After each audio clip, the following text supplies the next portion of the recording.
Because when they start sweating, that means you got them niggas thinking like you got them niggas sweating. They mental fatigue setting in. And I look at that because I think of the times when Jaleel spawned with Tank. And after 3 or 4 rounds, Tank started to getting the touch a little different. Shit starting to pick up. And I look at myself and I'm sweating. I be like, hold up, they must turn the heat up in this joint. But when you really start doing something and you focusing, you really do have mental fatigue because you get tired.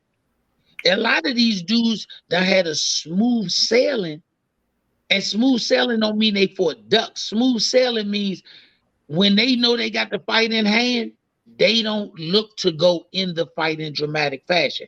They comfortable with hearing their hand raised and their name called. When you get in there with a nigga like Tank, he's not comfortable hearing his name called. So he's always comfortable when you're uncomfortable. And that's the part that a lot of these dudes can't beat this man on, is because they look to hear the decision. This dude looks to hear the crowd roar. Them two different outcomes. You know, I tell them, they all lions. T.O. is a lion, Shakur a lion, Devin a lion, all of them lions. The only difference is Tank a wild lion in the jungle. They zoo lions. Zoo lions are fed. They get fed every day. Wild lion, he kind of athletic built because he got to hunt for his food. That's the difference. They both lions, but they both built different. So you can't bring a wild lion into captivity and think you're going in there to feed him at any point in the rest of his life without having your tranquilizer gun, because he's been a wild lion. I know what it's like to be free. Same with a lion that's in captivity. You can make him do tricks like roar so the crowd think he the king of beasts, when really he's not. That's where your difference comes. Not saying that they not lions. They just been raised different. They've been in captivity. Yeah, they've been taught to sit up on 2 legs. They've been taught to swing when they supposed to. They know all the right moves. But if you put them same 2 lions in a cage together, that wild lion gonna realize I don't gotta work for the food. I'm gonna starve the rest of them. I wish you would touch that bowl. Only one eat out the bowl. Yeah, that's Only how it one is. Eat out the bowl. Let the church no say bowl. amen. That's all right. Just let the church say amen. You got Mr. Bernard on here on a Sunday and he preaching. Let the church say amen. I mean, you can't take nothing from none of them guys. You ain't gonna hear me dog none of them. Shakur, Keyshawn, Teo, Lomo, all of them lions. Tank just raised different. That's a big part of it. You got to think. When I look at Tank, I've been following Tank his whole career.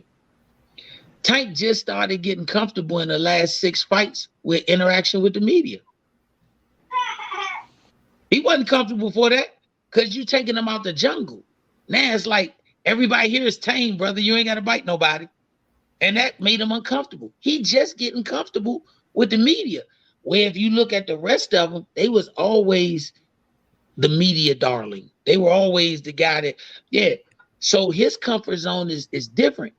But the only one who can change everything is the wild one. That wild one always got wild in him, even if he learns how to sit at the table correctly. He still reach across and grab biscuits. He don't wait for the shit to come around.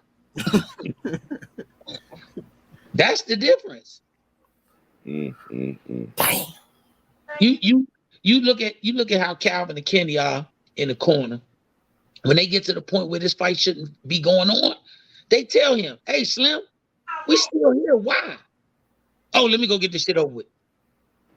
Yeah, he come back and say crazy shit. Man, I can feel it. What did he say? I think it was the 3rd round. Calvin said something to him. He said, "Oh, his punches don't have nothing else on them." Yeah, he says. Oh, shit. And then he come back, I think, and after the 6th round, he's in the 7th round. He said he's done. Man, Calvin said, "We'll go get him then." They we'll finish him. Don't tell me he done, and then this nigga still hit 2 rounds later. That means he wasn't done, or you don't know how to hunt no more. Shorty carried that mission out every time. He don't second guess it or nothing, man. Hey, he get it over with. That's the difference. You can't put them guys in front of him and think them dudes gonna be able to do that survival mode shit for goddamn 12 rounds. It doesn't work. Don't. I'm a betting man. I told Kenny, he said, you better. I said, man, I'm a bet on the nigga to survive 3 rounds. I'm going to the concession booth to get my money after the 3rd round. In the 4th round, the stress gonna kick in. That shit could be over any second after that. Real talk. That's the only safe bet you're gonna get. 3 rounds.